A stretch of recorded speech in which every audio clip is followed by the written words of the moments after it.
About half of our Scope 3 emissions relate to our iron ore business, and in total about 77% of our Scope 3 emissions are from the steel-making value chain.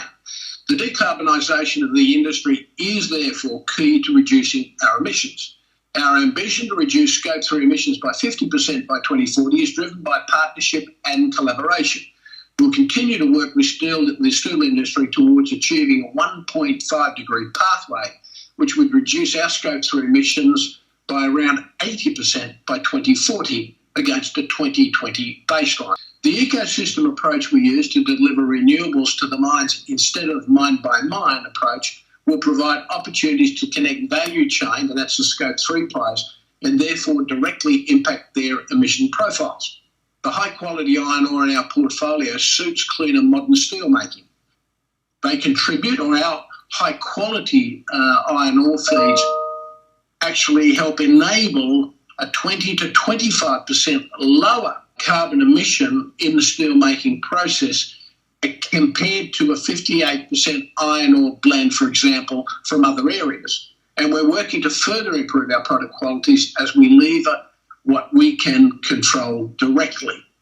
Certainly a very strong case for our niche position in iron ore, and certainly one that supports our high margin delivery from the business as well.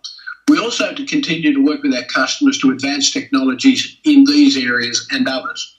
For example, Salzgitter has embarked on a big transformation program to move away from steel making based on blast furnaces towards steel making based on DRI.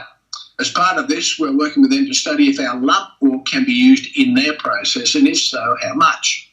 We've ordered 10 LNG vessels for our chartered fleet, offering significant environmental benefits, including a 35% cut in CO2 emissions compared to standard marine fuel, while also addressing the old problem of methane slip through new technology.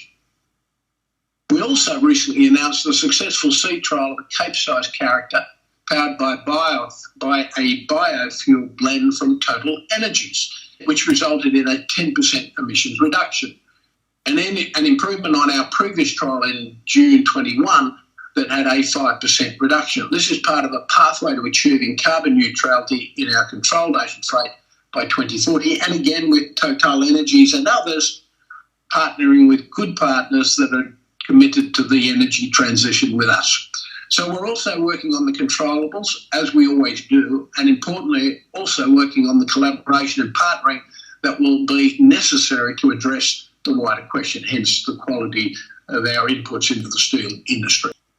We have been clear in how we measure our delivery. We target a better than 10% free cash flow on capital employed through the price cycle as the prime measure of our effectiveness as a business. If you're not delivering free cash flow, and it has to be at least 10% to make sure you're funding dividends and you're investing in improvements and profitable growth in the business, and that will deliver you longer-term sustainable returns to our shareholders, employees, and all of our stakeholders. This year, we can see that at 31%, we've obviously been the beneficiaries of good price cycles. We have to deliver that 10% through the cycle, and certainly from our point of view, we're in a position to do that.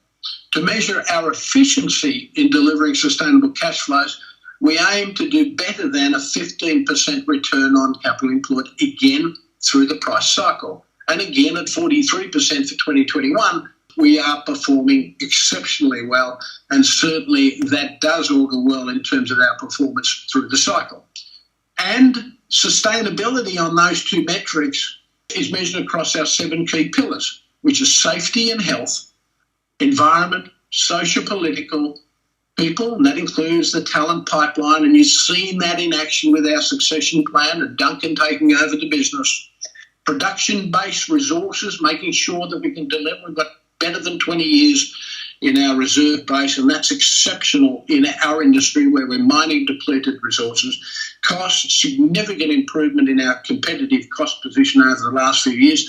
A lot tougher in the last couple of years, and COVID's had its impact, but the team's getting ourselves balanced, and during the course of this year, I think we'll correct and get ourselves headed in the right direction. Then ultimately keeping a conservative balance sheet so that we're able to act on opportunities, invest in the right things, and as Stephen says, make sure we've got the balance across the portfolio. And when you look at the work that we've done technically in all of those areas of business improvement, I think it's an exciting place to be in with the technical team and the work that Tony and the guys have done. I think we're in a very different place to most in terms of our competitive position. All 7 pillars are what we think about when we come to work each day, and what Duncan, Anik, Steve and Tony and the rest of the team will take forward in delivering the best they can for all of our stakeholders, including shareholders, employees, local communities, and everyone else that takes an interest in seeing what we can do to serve society.